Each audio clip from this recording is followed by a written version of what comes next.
নমস্কার বন্ধুরা, আশা করি সকলে ভালো আছেন। আজকে বানাবো কড়াইশুঁটির কচুরি। কড়াইশুঁটিগুলোকে একটু গরম জলে ব্লাঞ্চ করে নিয়েছি, সেদ্ধ নয়। এবারে আমি এগুলো মিক্সিতে আধা ভাঙা করে নেব, পুরোটা পেস্ট হবে না। 1 কেজি কড়াইশুঁটিটাকে আমি আধা ভাঙা করে পেস্ট করে নিলাম। এবার কড়াইশুঁটির পুরটা আমি তৈরি করব। সর্ষের তেল দিলাম, এবার দেব হিং। হিংটা একটু বেশি পরিমাণেই দিতে হবে। আদা, প্রায় 2 ইঞ্চি মতো আদা আমি পেস্ট করে নিলাম। চিনি, লবণ,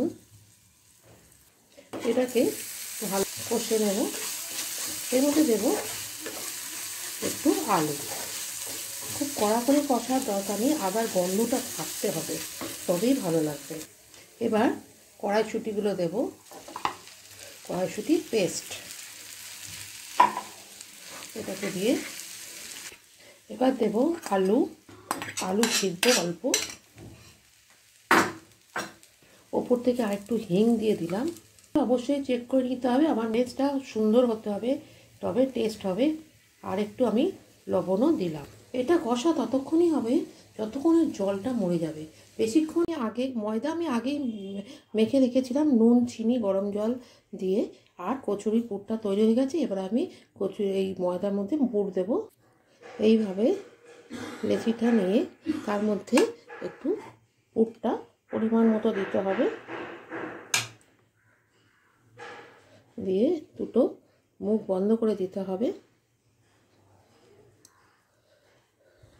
করে হয়ে গেল। এইভাবে সব কটা আমি বানিয়ে নেব। পুরগুলো আমার রেডি হয়ে গেছে, করে রেখেছি। এবার বেলবো। বেলার জন্য একটুখানি আমি তেল লাগিয়ে নেব। তেল লাগিয়ে নিয়ে যাতে পুরগুলো একটু বড় নিতে হবে, যাতে বেরিয়ে না যায়। এইভাবে আমার বেলা হয়ে গেল। এইভাবে সব কটা আমি বেলে নেব। আমার বেলা হয়ে গেছে, এবার ফ্রাই করব। এবার কচুরিগুলো আমি ভেজে নেব।